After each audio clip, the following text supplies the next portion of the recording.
Привет, дорогие мои друзья! Мы решили собирать документы на переезд в Россию. Сегодня едем получать перевод паспортов.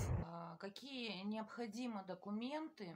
Настал день, когда готовы наши документы. Сегодня мы едем переводить свидетельство о рождении. Пока мы копим деньги на сбор и перевод следующих документов. Сейчас собралась ехать в ЦОН.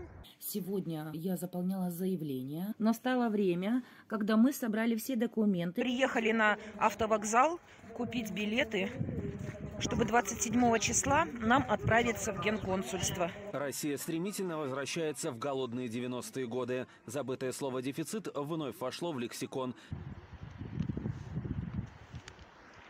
Что мы решили? Наша семья решила, что в связи с непростой ситуацией в мире мы решили немного повременить